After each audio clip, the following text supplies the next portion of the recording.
Video.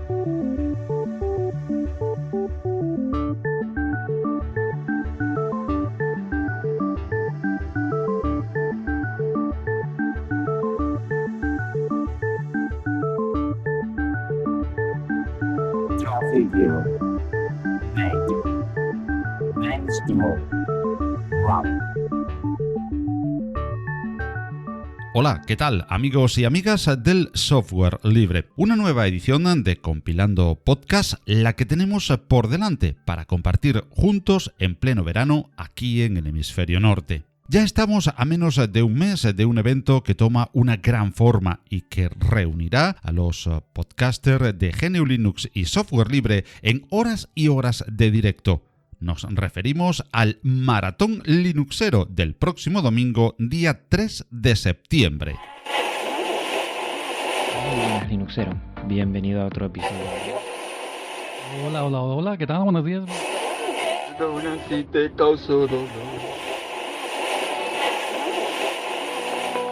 ¿Eres Linuxero?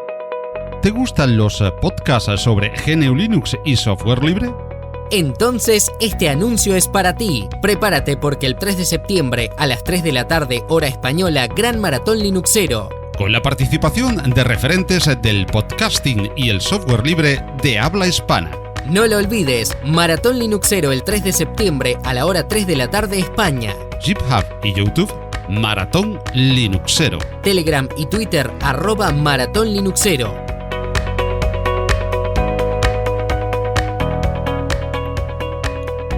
Ya sabes que puedes seguir los preparativos de este evento que coordina nuestro compañero Juan Febles de Podcast Linux a través del sitio oficial maratonlinuxero.github.io y a través de Telegram o Twitter y escuchar los directos que a modo de ensayo también se están emitiendo. Anota la fecha del Maratón Linuxero que no te debes perder, el domingo 3 de septiembre. De la casa de Min se alzan, de la casa de Antergos llegan, de la casa de KDE aún avanzan. Cinnamon, Plasma, XFCE, Mate, LMDE, NOM. Con el alma de Stallman y el corazón de Torvalds.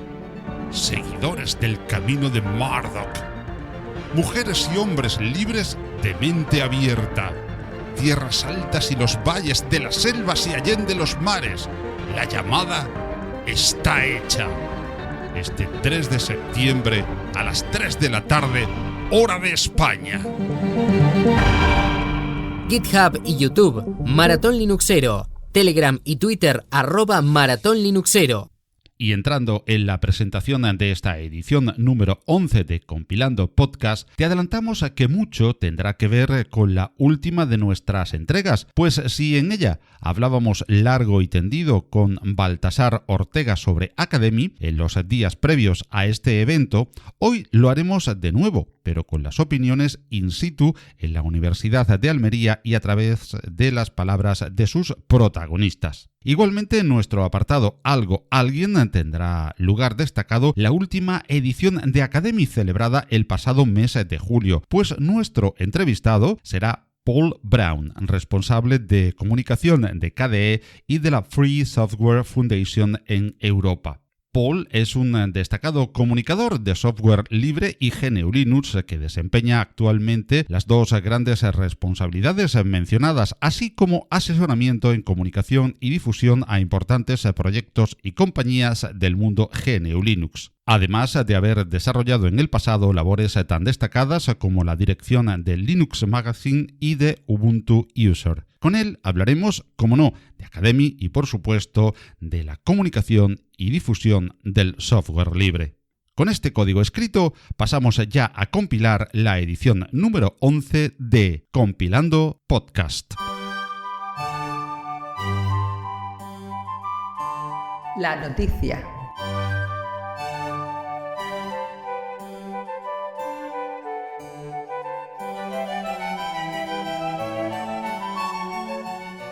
Pues sí, Hoy empezamos por la sección La Noticia. Aquellos que sigan habitualmente el podcast sabrán que lo usual es que terminemos con la noticia editorializándola en cada edición de Compilando Podcast. Sin embargo, en esta ocasión empezamos con esta sección, pues viene a ser un complemento del anterior podcast dedicado a Academy y Academy Es, que se desarrolló en los últimos días del mes de julio con sede en la ciudad andaluza de Almería. Otro gran éxito de la comunidad KDE, que gozó de varias jornadas de trabajo en la que afianzar proyectos y lazos humanos para seguir mejorando en productos para la comunidad y en implementaciones para todo el elenco KDE en sus múltiples acepciones. Justo el domingo 23 de julio, cuando se concluía la parte más pública y de ponencias de Academy, Compilando Podcast visitaba el evento para constatar el excelente ambiente de trabajo que allí se respiraba.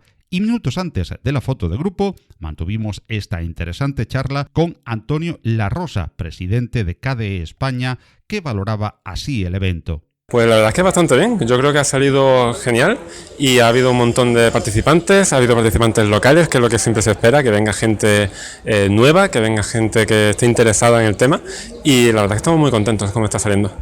En cuanto a ser el presidente de KDE España, un orgullo supongo también a tener ilustres visitantes internacionales de KDE para compartir aquí en tierras españolas este evento. Totalmente, la verdad es que es una cosa importante que traigamos a toda la gente internacionalmente a España, y de hecho tenemos el récord ahora mismo del número de academies que se han hecho en un mismo país.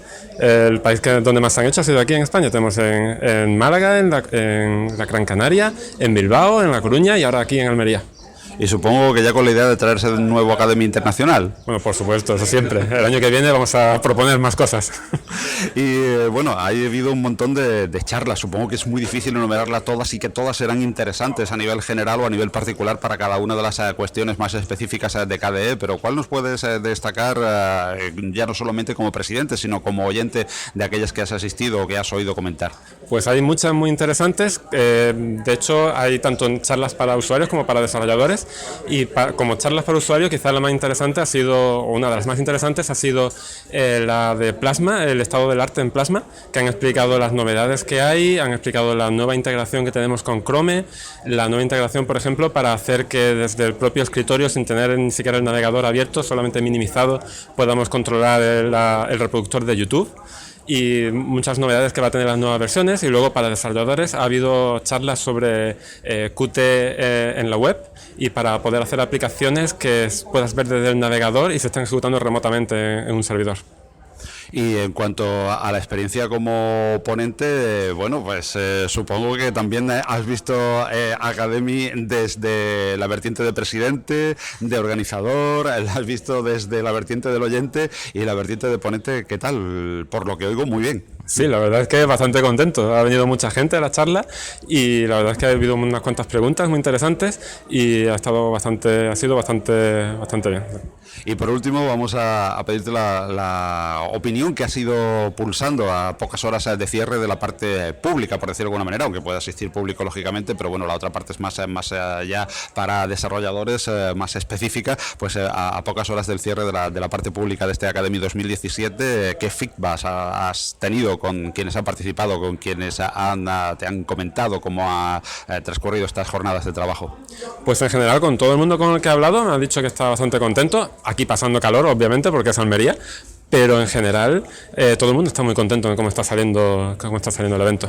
En cuanto a la logística, ha sido muy complicado pues tener a todo el mundo alojado, alimentado y bueno, con las instalaciones correctas para desarrollar todas las reuniones y charlas. Sí, hombre, hemos tenido que abrir el comedor para nosotros, han tenido que abrir la Universidad de Almería y han tenido que abrir para nosotros, y luego, bueno, el tema de las comunicaciones en Almería pues no es el más grande, las mejores comunicaciones que tienen en España, pero ha habido gente que ha venido directamente al aeropuerto de aquí, gente que ha venido hasta Málaga y después ha cogido autobús para acá, y en general más o menos está bien gestionado todo, la verdad.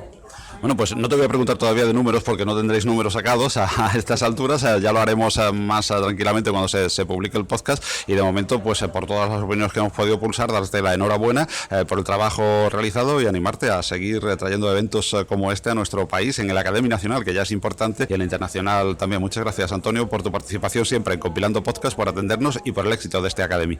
Muchas gracias, y tú que los cubras. E igualmente, antes de la comida de esa jornada dominical, tuvimos el placer de dialogar con Rubén Gómez del Hacklac Almería, organizadores del evento, con Baltasar Ortega, responsable de comunicación de KDE España, y Alejandro López de Slimbook, reputada firma de PCs y ultraportátiles española, que estuvo presente con sus máquinas en el evento y participó en una de las ponencias hablando igualmente de su apuesta por KDE en uno de sus portátiles que preinstalan con este entorno. De ellos pulsamos a su opinión, empezando por Baltasar Ortega. Pues evidentemente estamos muy contentos, tanto con la organización como la respuesta del público, con la respuesta de los asistentes, de la interacción que se ha producido estos ya casi 4 días que estamos juntos, y evidentemente todo 100% positivo, muy contento. Y desde el Hacklac Almería, Rubén Gómez ha estado pues llevando buena parte del peso de toda la organización como ciudad receptora del evento. Todo un orgullo, una responsabilidad, e imagino que ahora ya casi finalizando, una satisfacción, ¿no, Rubén? Sí, ahora mismo ya más tranquilo, pues ya nos queda solo esta tarde, y la verdad es que sí, desde la organización local, Ismael Olea y yo, y buena parte Juanjo Salvador, coordinando los voluntarios, y el resto de los chicos está trabajando sobre todo el fin de semana, porque la Academy es un poquito más pequeño, pero todo el fin de semana los chicos un trabajo estupendo, y por nuestra parte creo que hemos puesto todo el empeño en que salgan las cosas bien, y creemos que sí, que podemos decir que ha salido todo bastante bien. ¿Ha habido algo especialmente que haya dado más dolor de cabeza, más difícil? Pues sí, porque desde la parte de la organización de KDE Internacional, mandaron un palé y se nos ha perdido. Y nos ha ocasionado una serie de problemas, pero bueno, al final se pudieron subsanar. Ayer era casi que a última hora sobre la campana, como se dice, pero sí se pudo subsanar, pero sí nos ha dado mucho calentadero de cabeza, sí. Bueno, y tenemos también a Alejandro López de Slimbook, que es firma conocida por todos, también invitada en varias ocasiones en Compilando Podcast, y que ha traído pues sus Slimbook aquí a este Academy, y que está especialmente comprometida con KDE, lanzando una versión específica de sus ultraportátiles con KDE. Alejandro, ¿qué balance también puedes hacer desde Slimbook de este Academy? El balance ha sido muy positivo. Si podríamos resumirlo, nos quedaríamos con las sonrisas de la gente y con sus ojos, ¿no? Con la mirada con la que tanto usuarios nuevos que nunca habían tenido el ordenador, como usuarios que ya lo compraron hace tiempo y han venido a ver nuestro stand, nos han transmitido sus sonrisas, sus miradas, sus alegrías, y ha sido en ese sentido pues una experiencia muy positiva poder ponerle rostro a la gente y sobre todo recibir ese feedback tan bueno. ¿Saldrá reforzado el compromiso con KDE de Slimbook después de este Academy? Por nuestra parte, seguro que sí. Un placer. Bueno, pues un placer haber compartido con vosotros este ratito de Academy, y por último os pediría pues lo que ha dicho Alejandro, ya él nos lo ha dicho, con qué se quedan los organizadores, Baltasar y Rubén, con qué se quedan, qué pequeña frase o qué gesto se quedan de este Academy. Yo me quedo sobre todo con ver la alegría y lo bonito que han encontrado y la gente que ha venido de fuera, y que a lo mejor se esperaba. Almería es una ciudad pequeña que tampoco es demasiado conocida, y se han encontrado con cosas muy bonitas, ¿no? Y cosas que a lo mejor incluso no se esperaban, y eso, yo me quedo sobre todo con eso. O sea, esa para mí es mi mayor satisfacción, al ver que a lo mejor esperaban algo un poco más pequeño, un poco tal, y se han encontrado muchas cosas. Les ha sorprendido, por ejemplo, muchísimo la cantidad de películas que se han rodado en Almería, o la serie de cosas que se hacen de investigación aquí, y a nivel después del congreso, pues creo que están todos muy contentos, y se han encontrado con un sitio muy bonito para hacer el congreso, y muy asequible en ese sentido, muy apropiado. Gracias, Rubén. Al hablar precisamente de la parte, digamos, internacional, también se me ocurre para Alejandro, ¿qué feedback habéis tenido una marca española o un ensamblador español de ultraportátiles con el público internacional a través de este Academy? La verdad es que, distribuimos a nivel internacional y ha venido algún cliente, tanto algún cliente como algún usuario nuevo internacional, y todos con una sonrisa, todos a felicitarnos, a decirnos que estamos haciendo algo asombroso, algo fantástico, y el resumen a nivel internacional es que sí, que estamos cogiendo más fuerza y que yo creo que cada vez se van a ver en más sitios, en más lugares, países y conferencias nuestra marca de ultraportátiles.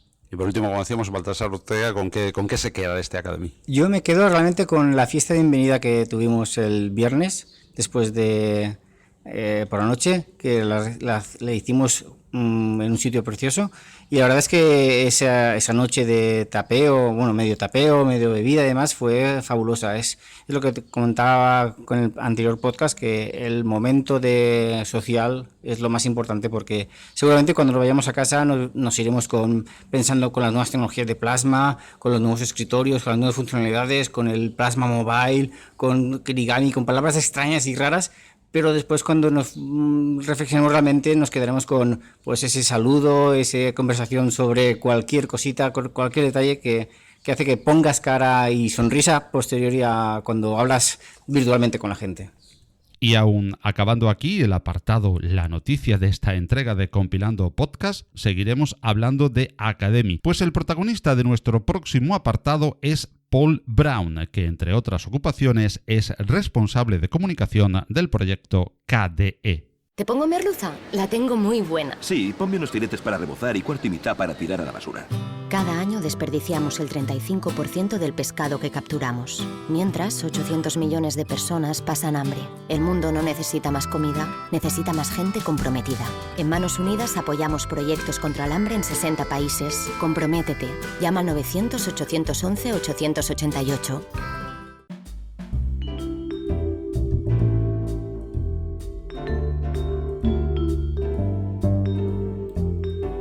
Algo,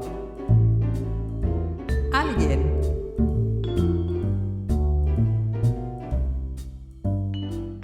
Pues tal y como habíamos prometido, Academy va a tener también su protagonismo en este apartado de la edición que escuchas de Compilando Podcast. Y es que nuestro invitado en el día de hoy es responsable de comunicación de KDE y por lo tanto estuvo en el pasado Academy como parte integrante y como ponente, hablando precisamente de comunicación en los proyectos de KDE y por ende de software libre. Paul Brown lleva más de 2 décadas informando, comunicando y difundiendo sobre GNU Linux y software libre. Ha participado en múltiples proyectos, entre los que cabe destacar la dirección de la prestigiosa revista Linux Magazine, de Ubuntu User en español y de Raspberry Pi Users. Colabora y asesora a diversos proyectos y empresas en sus comunicaciones y difusión y es en la actualidad responsable de comunicación de KDE y de la Free Software Foundation Europe. Agradecemos a Paul Brown que haya atendido la llamada de Compilando Podcast y con él queremos hablar para todos nuestros oyentes del pasado Academy y de comunicación en GNU Linux y software libre. Hola Paul, ¿cómo estás? Muy bien, Paco. ¿Y tú? Pues muy bien, pasando este calor típico de la tierra donde vivimos. Sí, aquí también, sí, aquí también. Calorcito que pasamos, pero con mucho gusto hace tan solo unos días, prácticamente unas semanas, en Almería, en Academy.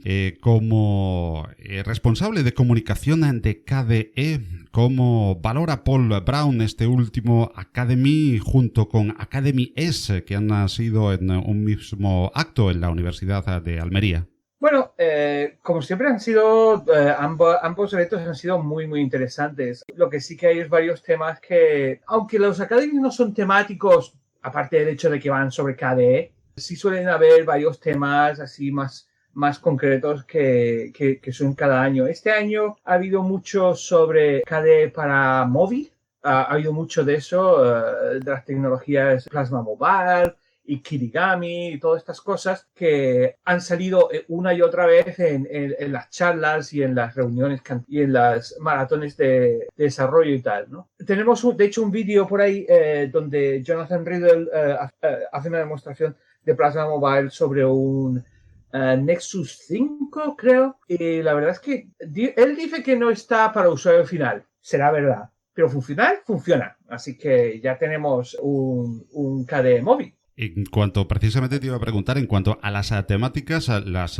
conferencias lógicamente son sobre muchos temas y sobre muchos estándares, pero ¿ha habido algún tema estrella en este Academy 2017 en concreto? Sí, ha estado eso, el tema del móvil, y después ha habido al menos una charla que ha causado mucho impacto. Solamente ha sido esa charla porque nadie se esperaba que causara ese impacto y entonces no ha habido en el programa el seguirlo, pero que es el de Mycroft. Es como el Alexa del software libre, es un asistente personal con inteligencia artificial al cual le hablas y te hace cosas. El Siri o Alexa, entonces hicieron la gente de Mycroft lo que hicieron es un Kickstarter hace unos meses y está basado en un Raspberry Pi y todo el software es libre y todo. Tú puedes también bajarte todo lo que es los planos y tal, y imprimirte la carcasa y todas estas cosas. Y es un cacharrito bastante bonito, tiene así como 2 ojitos,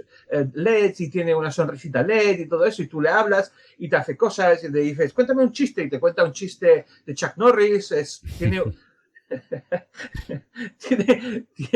un sinfín de chistes de Chuck Norris. Parece que no saben ningún otro tipo de chiste, pero bueno, la cuestión es que hicieron todo el software libre y toda la base de datos libre. Entonces la gente ha empezado a implementar versiones en el cual no necesitas el cacharro. Entonces hay una versión de escritorio para KDE, ¿no? Es lo que llamamos un Plasmoid, que es un widget que tú lo pones en tu escritorio y está ahí escuchando, y cuando tú le dices, creo que te tienes que decir, hey Mycroft, y entonces empieza a escuchar, le dices lo que sé y te busca cualquier cosa. Y dices, hey Mycroft, what is the temperature now? Y te pone la temperatura y el tiempo y cosas por el estilo, ¿no? O hey Mycroft, tell me a joke, y te cuenta un chiste de Chuck Norris y cosas por el estilo. Y eso fue una charla, nada, de 30 minutos, pero que la gente se le encendió como la bombillita y ya la gente estuvo hablando de eso durante todo el evento. Muy gracioso. Estoy seguro además de que los oyentes del podcast van a instalar el Plasmoide dentro de muy poquito, nada más que oigan el podcast también para probar.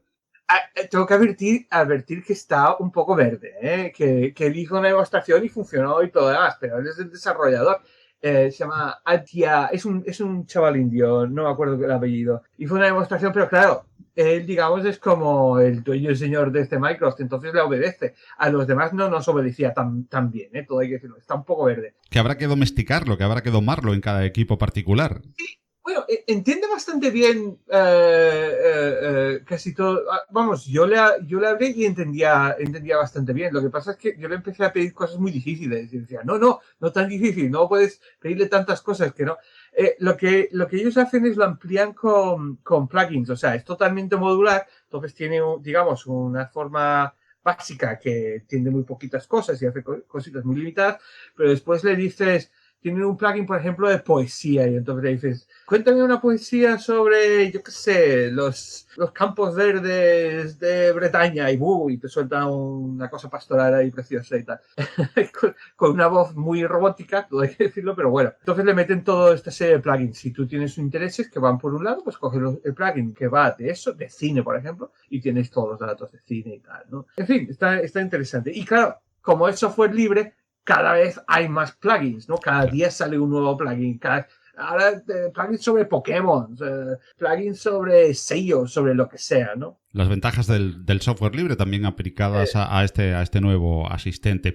Interesante, por lo tanto, las nuevas tendencias en KDE, e imagino que también interesante, como siempre, dentro de KDE, la renovación de viejas corrientes y, sobre todo, el networking que se produce durante el encuentro, durante el evento, ¿verdad? Sí, muy interesante, porque claro, conoces a un montón de gente que estás utilizando su software, ¿vale? Y no conocías en persona, y entonces era como, sí, yo me lo bajo y tal, y sé que hay una comunidad detrás, pero es como un poquito, ir a un App Store o un Google Play o lo que sea, ¿no? Y un poco impersonalizado, pero cuando estás allí y dices, tú eres el tío que ha hecho, no sé, por ponerte un ejemplo, Caden Live, ¿no? Un programa que yo utilizo mucho para edición de vídeo, que es absolutamente fantástico. Estás sentado con él y le preguntas, ¿sí esto y esto? Y dices, sí, esto va a salir en la nueva versión, si nos lo han pedido mucho. Y tal.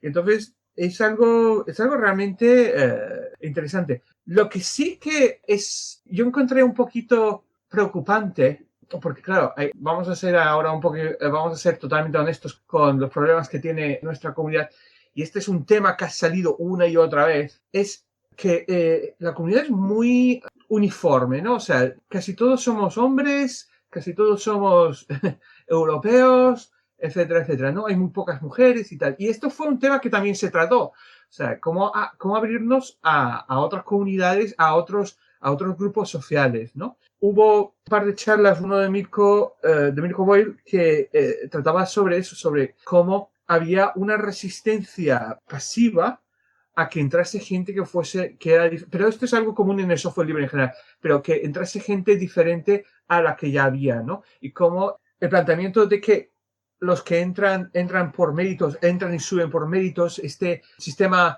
orgánico, meritocrático, de que tu código vale tanto, entonces tú vales, resulta que no está funcionando bien para gente que viene de otros géneros y de otros países y de otras clases sociales, por ejemplo, ¿no? Aquí pues hay muchísima gente que ha ido a la universidad, todos somos muy blancos, todos somos muy varones. Este es algo problemático, ¿no? Para nosotros.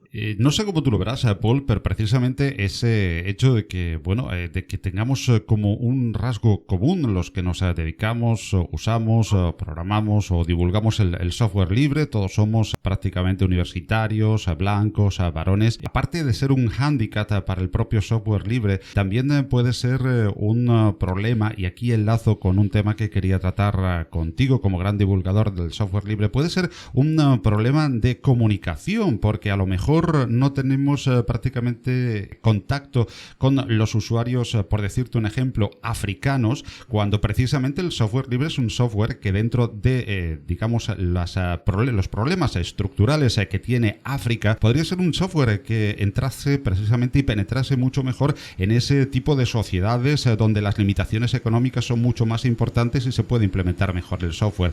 Hay un problema de comunicación, y en las charlas que tú diste en Academy me remito, en el software libre. ¿Comunicamos bien lo que hacemos y lo que puede ofrecer el software libre? Versión corta, no comunicamos nada bien. Es gracioso que digas lo de África. Mira, creo que a la Academy al final vinieron unos 120, 130 personas, ¿vale? Vinieron 9 personas de la India, 0 de Marruecos, que está cruzando el estrecho, ¿sabes? Uh-huh. Es una cosa muy, muy... vinieron 5 personas de China, 0 de ningún país africano. Y es que eso está cruzando el estrecho. O sea, es lo que tú dices. ¿Qué está pasando? Que hay un continente entero que parece que ignorando o que no estamos captando. Y tienes razón en eso de que es un problema de comunicación, porque precisamente, claro, lo que es problemático que estemos siempre dentro de una misma burbuja donde todos somos muy iguales, ¿no? Entonces, esto tiende a enquistarse y todo el mundo... Vamos a ver, yo he visto cosas realmente preocupantes como, no en la comunidad KDE en específico, pero sí en comunidades de proyectos de software libre, de gente que ve el intento de ser más inclusivo, que es una de estas palabras que utilizamos mucho ahora para hablar de que tenemos que abrirnos a gente diferente a nosotros, lo ven como una amenaza a eso, al sistema meritocrático, y lo ven como una amenaza a de cómo funcionan las cosas. Dicen, ahora lo que no vamos a impulsar es gente que no vale simplemente porque son diferentes, porque son de otra raza o porque son de otro sexo y tal y cual. No se trata de eso en absoluto. Se trata de que precisamente hay gente, vamos a ver, nadie en su sano juicio puede decir, no, todos los que no son blancos caucásicos no saben programar. Por tanto, no pueden entrar aquí. Eso es absurdo, es falso y es racista. Es todas esas cosas. Y tú dices, bueno, entonces, ¿por qué no hay gente que está...? Bueno, El problema será el tuyo, ¿no? Porque no estás sabiendo captar a esa gente que sí que sabe programar y que no son como tú. Entonces, este es un problema de comunicación, obviamente. No estás saliendo, tu comunicación se está produciendo dentro de una burbuja, está produciendo entre gente que es similar a ti, está produciéndose una comunicación entre iguales, ¿vale? Y no estás sabiendo comunicar fuera de esa burbuja, no estás sabiendo comunicar a gente que no es igual que ti. Ahí tienes una evidencia clara de que la comunicación en los proyectos de software libre tiende a ser deficiente. Y yo lo entiendo. No, los desarrolladores están por desarrollar, ¿vale? Y normalmente todos los proyectos los empiezan desarrolladores, los empiezan ingenieros informáticos, ¿vale? Y los desarrolladores de software libre suelen ser gente que han tenido contacto con otros desarrolladores de software libre, por tanto, son compañeros de carrera, son compañeros de trabajo, etcétera, etcétera. Claro, entonces, quieras que no, son gente que, sí, el software libre es extendido por todo el mundo, pero lo que es la cultura de desarrollo de software libre geográficamente está muy localizado. Está muy concentrado en ciertos sitios. Está muy concentrado en Alemania, está muy concentrado en ciertos sitios de Estados Unidos, no en todo Estados Unidos. Está concentrado también en España, tenemos un fuerte grupo de desarrolladores de software libre, etcétera, etcétera, ¿no? Hay países, incluso europeos, que no tienen eso. O sea, y estamos hablando, por ejemplo, en el Reino Unido sí hay desarrolladores de software libre, pero no tantos como debería. O sea, entonces, es un ejemplo claro de que el software libre se cría en un grupo y se extiende a más gente de ese grupo. No salta fronteras muy fácilmente. Igualmente, podríamos decir, mira, nosotros tenemos mucho contacto con Marruecos y, sin embargo, no hay un movimiento fuerte de software libre en Marruecos. No hay un movimiento de software libre en Argelia. No hay un movimiento de software libre en ninguno de estos países. ¿Por qué? Si tenemos un contacto más fluido con ellos que con, por ejemplo, Suecia. Esto suele ser, es un rollo más bien tribal. En estos momentos, el software libre se ha extendido de una manera orgánica, se ha extendido de una manera a gente que está geográficamente cerca y que es más o menos lo que es clase social, raza, etcétera, etcétera, son similares a nosotros. Esto tiene que cambiar. Entonces, esta es una de las cosas que a mí me han encomendado en KDE, es precisamente aumentar el número de personas en la comunidad. Claro, ¿yo a dónde voy a ir? Yo voy a ir a esos sitios que no hemos tocado, a esos sitios que han sido, si quieres, pasivamente discriminados, ¿vale? Porque ahí es donde tengo más potencial. No voy a ir a donde ya sé que hay. Quiero decir, por supuesto que podemos podemos incluir más gente blanca y varón, etcétera, etcétera. Y por supuesto que lo vamos a hacer, pero tenemos un 50% de la población que son las mujeres que estamos ignorando. Y eso es una cosa, y ahí tenemos un potencial para extender inmenso. Pensando solo egoístamente, es lo que voy a hacer. Voy a intentar extenderlo a grupos que no... Mira, ya has dicho, lo de la comunicación, que somos todos similares. Pues en nuestro grupo de comunicación tenemos creo que un 40% que son mujeres. Así que vamos bien, yo creo, en KDE. KDE puede ser un ejemplo de preocupación precisamente por esa comunicación. Pero ¿tú crees que de verdad estamos utilizando y diversificando en general en el software libre? No me refiero solamente a KDE o a la Free Software Foundation, de donde formas parte también en el equipo de comunicación. En general en el software libre nos hemos quedado anclado en el tutorial y en el blog muy técnico, en el sentido de que cuando, por ejemplo, Microsoft, la marca de la manzana, nos presenta cualquier software al público en general, pues nos dice: tenemos lo último para comunicarte con tu primo que está en Alemania de la mejor manera, con el mejor vídeo y el mejor sonido, de la manera más fácil a este clic. Y nosotros decimos: tenemos una interfaz que se comunica vía FTP con HLMX por el software XWH. ¿No crees que tenemos un problema de endogamia en cuanto a la comunicación? Hay dos problemas en lo que dices. Primero, si te fijas, las empresas estas, tanto Microsoft como Apple, convierten el lanzamiento de sus nuevos productos, lo convierten en un espectáculo. Convierten en una feria donde invitan a todo el mundo, sea o no sea del mundillo tecnológico. Es decir, Apple lanza un nuevo iPhone Y te va gente de blogs, te va gente de la prensa especializada, pero también te va gente de la prensa generalista. Te puede ir un periodista de The Guardian o de The New York Times o de lo que sea. Y todos hablan de ello. Nosotros parece que no hacemos eso. Nosotros nos dirigimos a la prensa especializada. Estoy bastante contento con lo que ha pasado en Academy porque hemos salido en La Voz de Almería, que es generalista, y hemos salido mucho. Así que eso ya es algo. Pero eso, cuando lanzamos algo, normalmente lo lanzamos a los amiguetes, ¿vale? Y lo que tú dices, lo lanzamos a gente que tiene un blog similar o afín a lo que hacemos, etc. Entonces, uno de los retos que tenemos es abrir lo que hacemos a una prensa menos especializada, más generalista, ¿vale? Estaría chulo que de vez en cuando, pues yo qué sé, El País, el ABC, El Mundo, lo que sea, hablase del último lanzamiento de X, que ha sacado el proyecto KDE, o Nome, o me da igual quién. Eso conlleva la segunda parte que estabas diciendo, el lenguaje que se está utilizando. Efectivamente, la gente utiliza una jerga demasiado especializada como para llegar a un público amplio, ¿no? Entonces, tenemos un problema en el sentido de que nosotros en AKD, por ejemplo, somos 2 personas que nos dedicamos a la comunicación. Es imposible físicamente que nos hagamos la comunicación de todos los proyectos que engloba AKD. Y si ya hablamos de todos los proyectos que están bajo el paraguas de software libre, ya no te digo.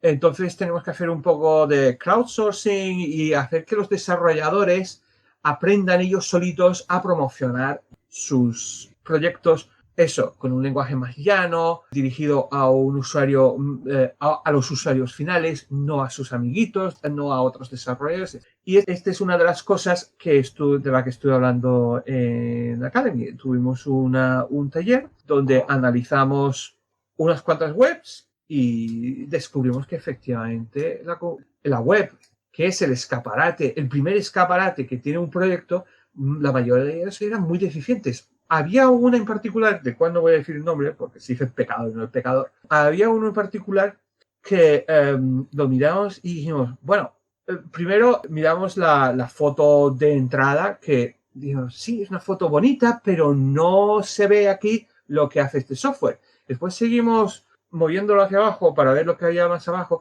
y no había en ningún sitio nada que dijese qué era ese software.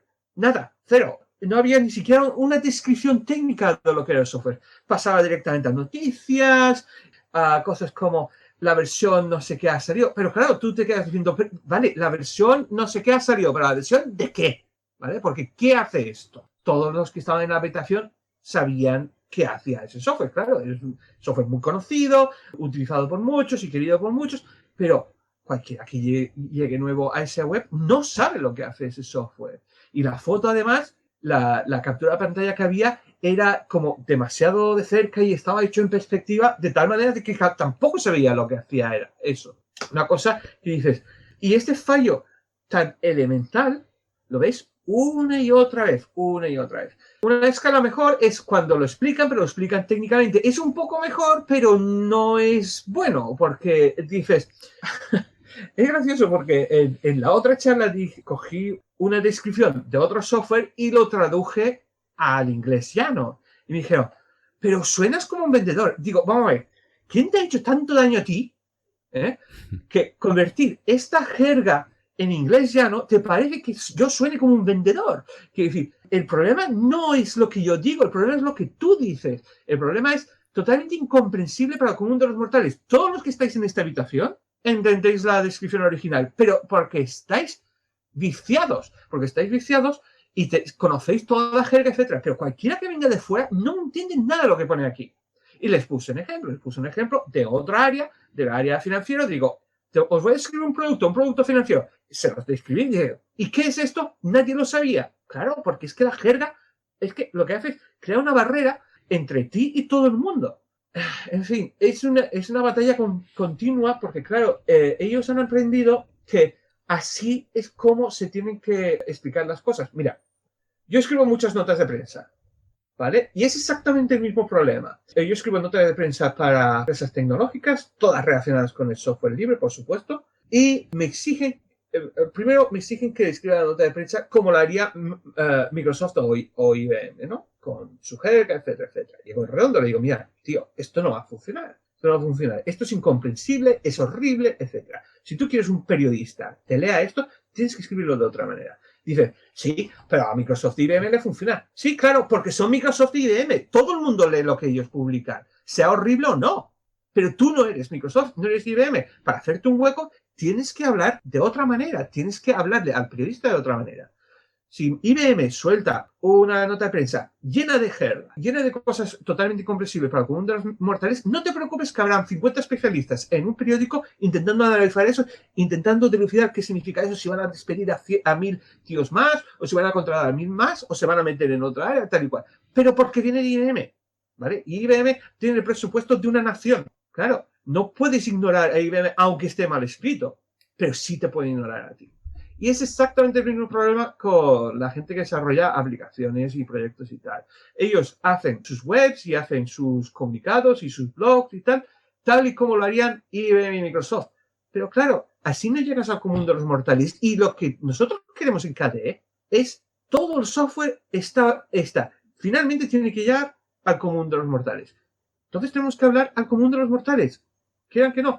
Y no es convertirlo... En inglés tenemos el término dumbing down, es decir, idiotizar el lenguaje, ¿no? No idiotizas el lenguaje, simplemente lo cambias y tiene exactamente la misma precisión y tiene exactamente, estás transmitiendo el mismo conocimiento que si estuvieras utilizando jerga, solo que estás utilizando un idioma más normal. Paul, ¿no crees, o cuál es tu opinión de que el software libre está ya en un momento en el que el código está maduro? Hasta ahora, en los últimos 25 años de Linux y GNU Linux y software libre prácticamente, nos hemos dedicado a pulir el código, a transmitir el código y todas las herramientas de comunicación eran intramuros, eran intracomunitarias. ¿No crees que ha pasado el momento de abandonar un poco esa mentalidad de pasar la gorra y empezar a vender entre comillas?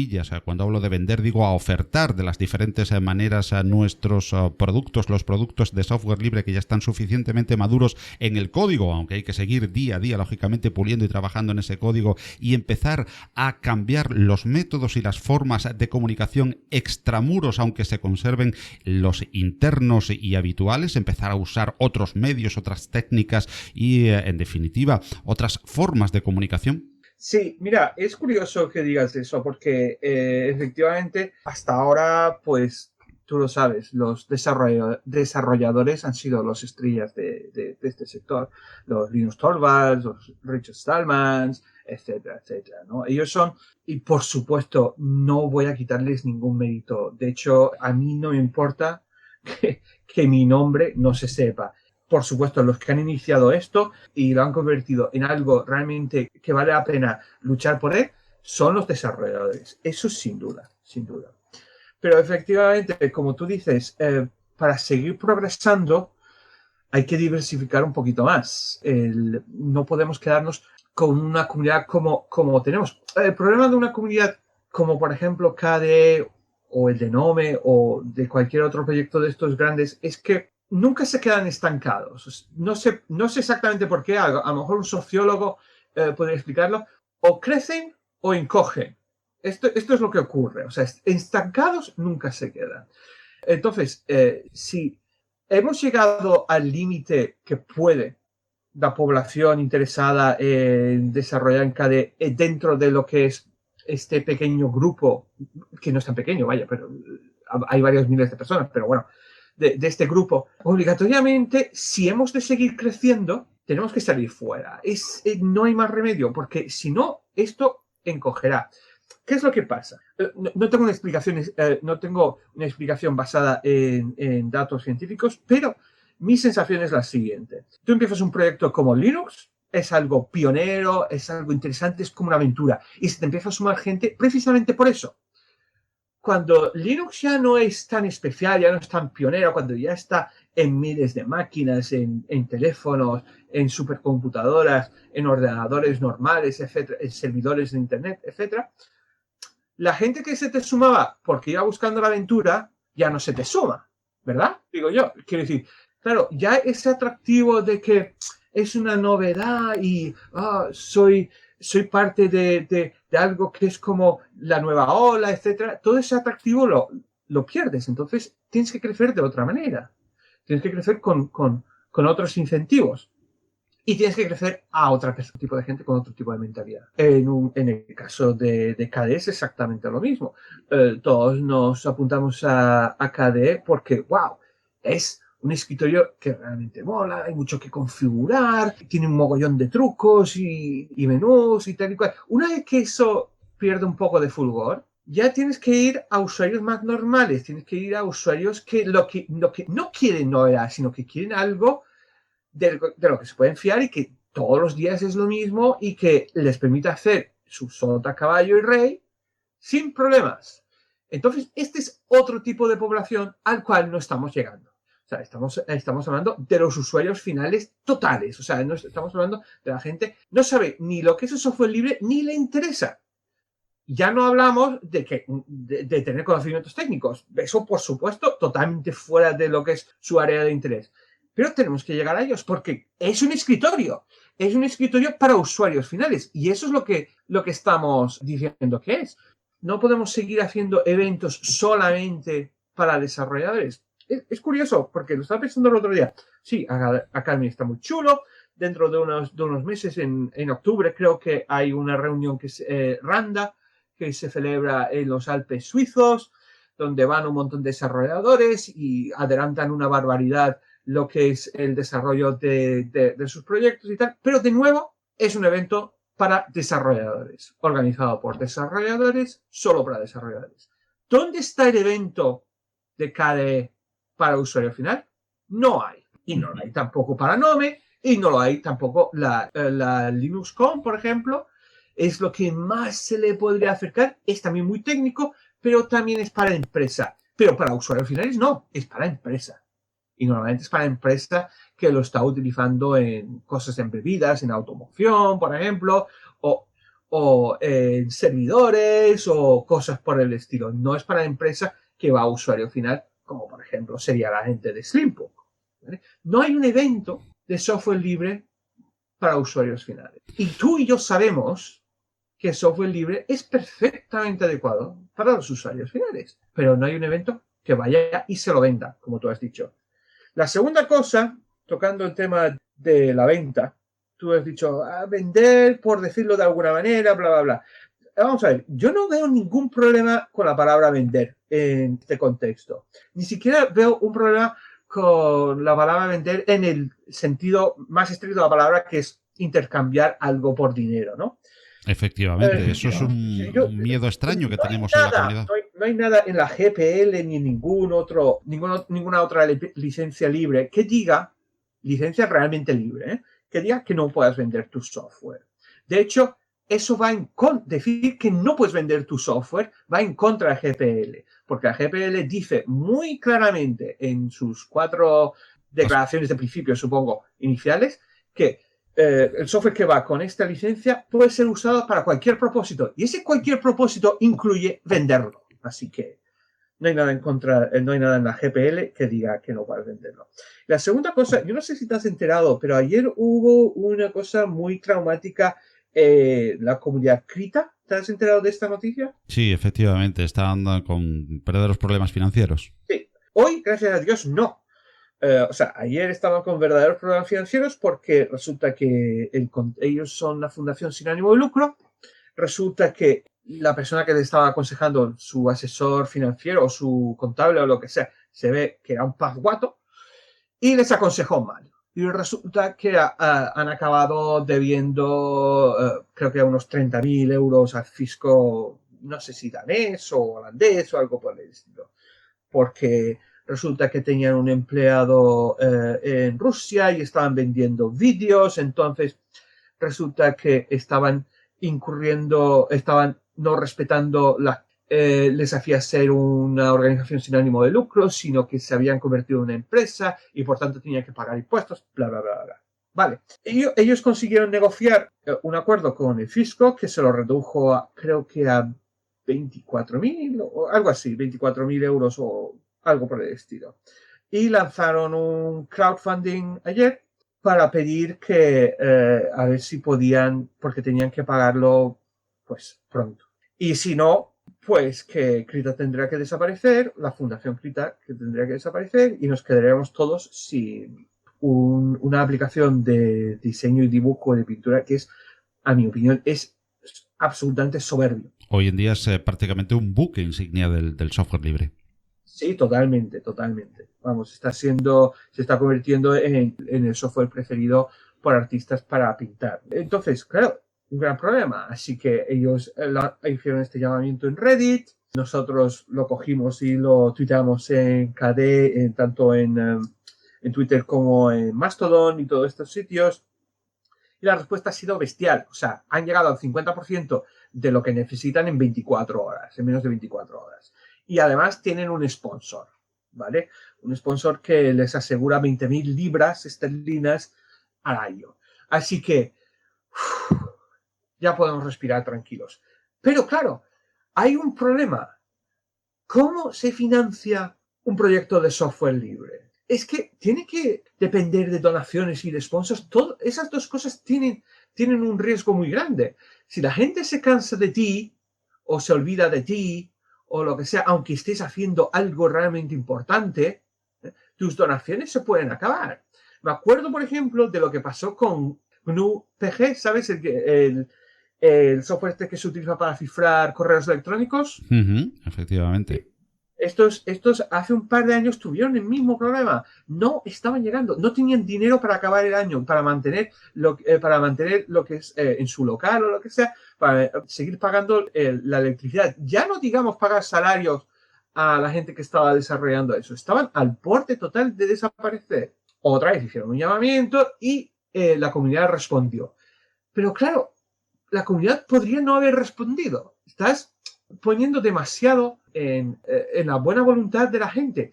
Que la comunidad de software libre es muy buena y contiene muy buena gente y muy generosa. Pero es muy arriesgado esto de vivir solamente de donaciones. Y vivir de sponsors es igualmente arriesgado. Bueno, el sponsor de Krita no tiene nada que ver con el diseño. Así que es muy poco probable que vaya a imponer su criterio. Pero si lo tuviese y si dijese, no, nosotros os vamos a dar 20.000 libras al año, pero en vez de hacer lo que quiere la comunidad, vas a hacer lo que queremos nosotros. Esto es un riesgo. Para un programa de diseño no es algo que vaya a cambiar el mundo, pero si estamos hablando de algo fundamental del kernel de Linux o GNU-PG, por ejemplo, o cualquier cosa de estas, si un sponsor impone su voluntad al proyecto, que podrían imponerlo, porque si no dice, te retiro el patrocinio, tenemos un problema, porque entonces ya no se está cumpliendo la voluntad de la comunidad, sino que es la base de cualquier proyecto de software libre, sino que se está cumpliendo se está siguiendo los requisitos de una empresa que podría no tener los intereses de la comunidad, podría no tener los mismos intereses que la comunidad. Entonces, claro, decir, vamos a vender software libre no es algo sucio, es algo necesario. Y esto es otra de las cosas que a mí me gustaría que la gente se lo metiese muy dentro de su coco. De que, vale, de una manera o de otra vamos a aumentar la comunidad. O sea, la gente que estamos trabajando, vamos a aumentar la comunidad y vamos a conseguir más gente para conseguir más patrocinios y conseguir más dinero para los proyectos para que no se mueran. Y esto significa vender la moto de cada una de las aplicaciones. En definitiva, comunicación que traerá también necesaria financiación y que traerá también la necesaria publicidad y publicitación de los proyectos de software libre. Aprovechando que has pasado por muchos medios, Paul, y que has tenido una gran experiencia en comunicación de software libre desde 2 décadas atrás, ¿cómo ha evolucionado esta comunicación? ¿De qué manera, en cuanto a términos, en cuanto al número de lectores u oyentes y en cuanto a medios que se usan, blog, podcast, tutoriales, cómo ha ido evolucionando según tu visión? Lógicamente, someramente, no podemos esperar una larga exposición, pero someramente estos 20 años de comunicación dentro de GNU Linux. Hombre, este es un tema que tiene sus luces y sus sombras, ¿no? Cuando nosotros trabajamos en Linux Magazine, en Ubuntu User, en castellano, etcétera, etcétera, nuestro objetivo era exactamente... Mi objetivo básicamente siempre ha sido el mismo. Yo no he cambiado en absoluto. Es popularizar, ¿no? Entonces pensábamos que el mejor medio para hacerlo era a través de una revista que se metiese en kiosco, que tuviese unas portadas chulas, que tuviese, o sea, atractivas, que llamase la atención a una persona. Oh, mira, esta revista de Linux no parece un boletín parroquial, parece algo serio y tiene una portada chula, un robot y cosas por el estilo. Y los titulares son muy atractivos. Entonces pensábamos atraer a la gente así, ¿no? Y en el interior de las revistas, pues, lo que te he dicho, cogiendo cosas que escribían los desarrolladores, reconvirtiéndolo para que fuese más comprensible para un público mayor, ¿no? Claro, resulta que el mercado de las revistas y de las publicaciones impresas se ha ido totalmente a pique. Es una cosa de una manera que es poco probable que jamás vuelvan, ¿no? Lo cual, es gracioso, ha eliminado uno de los medios para ampliar la comunidad. Claro, la gente dice, no, si es que todo lo que cuentas está en Internet. Sí, pero es que no íbamos exactamente a ti. Es que íbamos a la gente que no busca esas cosas en Internet. Íbamos a la gente no, como tú decías antes, endogámica. Nosotros vendíamos en kioscos. O sea, tú ibas a un kiosco y te encontrabas junto con el Hola y el Pronto te encontrabas Linux Magazine, ¿sabes? No, a lo mejor no exactamente al lado uno de otro, pero sí en la misma tienda. Claro, muerto ese mercado, muerto ese sector, se ha muerto una de las mejores maneras que teníamos de llegar más allá. Yo no quiero convertir esto no soy una plañidera en el sentido de que, tendrías que haber comprado mis revistas y todo eso. No, yo sé que todo esto va en función de eso, las fluctuaciones del mercado, y las revistas tuvieron su momento y tal. Pero tenemos que intentar recuperar un poquito el espíritu de las revistas, el estilo de las revistas, y ser un poquito más espectaculares, un poquito más cuidados con la presentación, con el lenguaje, etcétera, ¿no? Entonces, en mi opinión, ha habido una regresión, porque había un medio en el cual hacíamos eso. Ese medio ha desaparecido y aún no hemos llegado otra vez a, digamos, el lenguaje que se utilizaba en ese medio, que es el que nos servía para ampliar mercados. Porque yo no sé, tú como yo, los dos tenemos nuestra edad y todo eso, pero ¿cuál fue tu primer contacto con Linux? Yo te pregunto a ti, Paco, y no es una pregunta retórica. Efectivamente, no fue en concreto el mío, pero sí después lo continué por las revistas, y todo mi entorno, el contacto con Linux fue por los CDs que se publicaban en esas revistas impresas en papel, efectivamente. O sea, ahí tenemos una evidencia de que las revistas contribuyeron a ampliar de cero a algo la comunidad del software libre y la base de usuarios del software libre y de Linux, ¿no? De cero a mucho. Ya te digo que no solamente fue mi continuidad, para ser sincero, no fue mi primer contacto, pero sí fue total y absolutamente necesario e imprescindible para continuar en GNU Linux, y sobre todo en la comunidad que después me rodeó. Absolutamente todo, el 100% emprendió su carrera en Linux a través de una revista o de una distribución publicada en los CDs que se repartían en esas revistas. Ya fuese la revista que yo editaba, ya fuese el Linux actual, ya fuese Mundo Linux, ya fuese lo que sea. Todas esas revistas, para mí, legendarias. Sinceramente, yo cuando estaba editando revistas, me encontré con varios de los... Eran supuestamente la competencia. Yo no entendía eso. Yo iba a los eventos y me encontraba con, creo que se llama Eduardo Toribio, que es el que hacía todo Linux. Y al principio él estaba como un poco reacio, y yo me fui a él y digo, mira, tío, yo he coleccionado todas tus revistas. Tu revista es el que me ha abierto a mí las puertas al Linux. Nosotros no somos competencia. Competencia son todas las otras revistas de informática que están vendiendo software propietario. Esa es nuestra competencia. Nosotros somos colegas. Y él lo entendió así, efectivamente, y desde entonces, hasta que todo Linux cerró, por desgracia, y Linux Magazine también cerró, también por desgracia, fuimos compañeros y nos apoyábamos. Pero lo que te quiero decir es que obviamente fueron un mecanismo, o sea, acertamos en el medio, acertamos en las portadas, acertamos en el lenguaje, conseguimos ampliar de 0 a mucho la comunidad de software libre. Claro, el papel cayó en desuso, la gente lo busca todo en internet. No soy nada ludita en ese sentido, me parece perfecto que la gente lo busque todo en internet, pero tenemos que recuperar un poquito el espíritu, al menos el estilo de las revistas, para vender el software libre, sobre todo a gente que no está dentro de nuestra burbuja. Y así que yo creo que ha habido una regresión y yo voy a hacer lo posible para que esa regresión pues se acabe y salgamos de ese valle y entremos en un nuevo pico con una nueva, es muy ambicioso, suena un poco, no sé, voy a instalar un nuevo Reich o algo así, pero voy a intentar sacarnos de ese valle y llevarnos a otro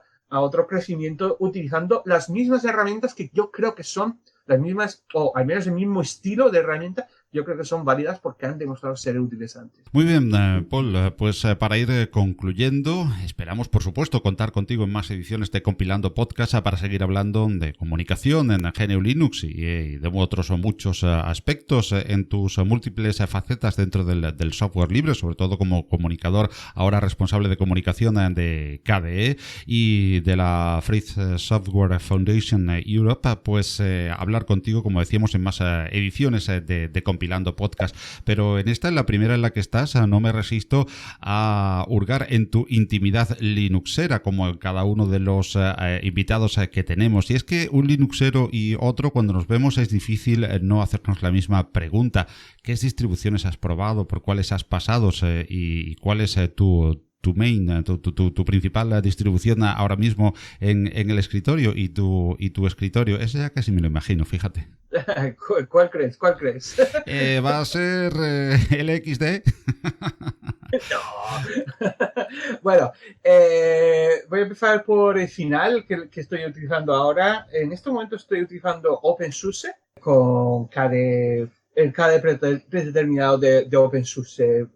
Tengo muchos amigos que están trabajando en OpenSUSE y SUSE y es muy conveniente para mí pillarlos por Telegram o lo que sea, decir, no me funciona esto, ayúdame. ¿Sabes? Quiero hacer esto, abusamos de ellos, ¿eh? Sí, totalmente. Son nuestra línea de soporte total.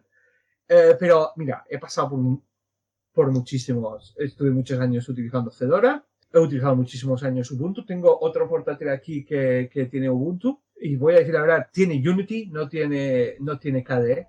Y voy a decir otra cosa también parecida a lo que dije de las revistas. No creo que los enemigos de KDE sean otros escritorios libres. El número de usuarios, el porcentaje de usuarios que utilizan un escritorio en estos momentos, un escritorio Linux, es del 2%, lo cual significa que tanto Gnome como KDE probablemente tengan menos del 1% de todos los escritorios de ordenador que se están utilizando en el mundo mundial, ¿vale? No creo que valga la pena pelearse entre dos grupos que tengan tan poquito. Se tienen que pelear con lo gordo, con los que tienen 98%, que es el 5% de eso lo tiene creo que Apple y el resto lo tiene Microsoft.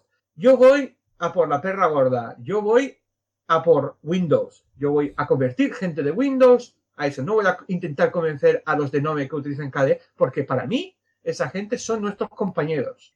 Si cualquiera de los 4 o 5 escritorios que tenemos en Linux, o 10 o 20, triunfan, yo batiré palmas hasta con las orejas. Ole. Quiero decir, lo principal es que triunfe el software libre, no que un proyecto domine sobre otro. Esa es mi filosofía. Da la casualidad que, vale, desde siempre ha sido KDE, desde el principio, desde que utilizaba Mandrake 8.0 en el año 96. Pero no importa. Lo importante es que todo el mundo que está desarrollando escritorios, sean KDE o no, están siguiendo las mismas pautas éticas. Y esto es lo que se tienen que imponer, son las pautas éticas del software libre. Y impedir que la sociedad esté tan dominada por corporaciones como Microsoft y tal, que lo único que hacen es abusar de las personas, sinceramente. Genial observación, la de la absurda lucha muchas veces entre diferentes proyectos de software libre para terminal. Muchísimas gracias a Paul Brown por haber atendido la llamada de Compilando Podcast y esperamos pronto volver a tenerte en estos micrófonos para compartir opiniones sobre lo que nos gusta y nos une, el mundo de GNU Linux y software libre. Muchísimas gracias a Paul Brown. Gracias a ti y gracias a todos los oyentes. Hasta luego. Buenas, Linuxero. Bienvenido a otro episodio. Hola, ¿qué tal? Buenos días.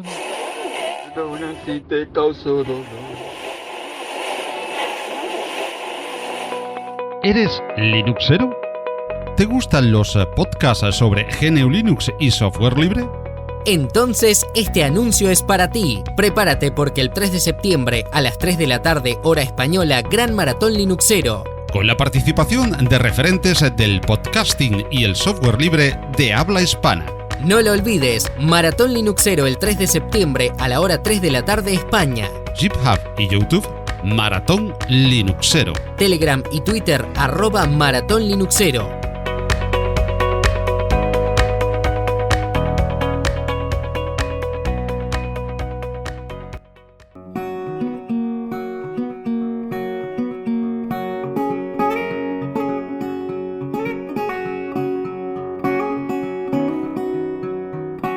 Y hasta aquí esta edición número 11 de Compilando Podcast. Nos vamos hoy con una grata noticia, y es que nuestro compañero Ricardo Espinosa, alias Richie, desde tierras de México, acaba de lanzar su nueva aventura podcastil de título A Golpes de Clic, donde nos irá contando su vida geek, sus impresiones y experiencias que mucho tienen que ver también con GNU Linux. Desde Compilando Podcast os aconsejamos encarecidamente la escucha de su estupendo episodio de lanzamiento que podréis encontrar en podcast.com y en iVoox. Recordad, A Golpes de Clic, un nuevo podcast al que deseamos la mayor de las venturas y que ya nos ha enganchado desde su edición de presentación. Buena suerte para el buen hacer de Ricardo Espinosa es nuestro deseo y este nuevo espacio es nuestra recomendación. De la casa de Min se alzan, de la casa de Antergos llegan, de la casa de KDN aún avanzan. Cinnamon, Plasma, XFCE, Mate, LMDE, NOM. Con el alma de Stallman y el corazón de Torvalds. Seguidores del camino de Murdoch. Mujeres y hombres libres de mente abierta. Tierras altas y los valles de las selvas y allende los mares. La llamada está hecha. Este 3 de septiembre a las 3 de la tarde, hora de España. GitHub y YouTube, Maratón Linuxero. Telegram y Twitter, @Maratón Linuxero.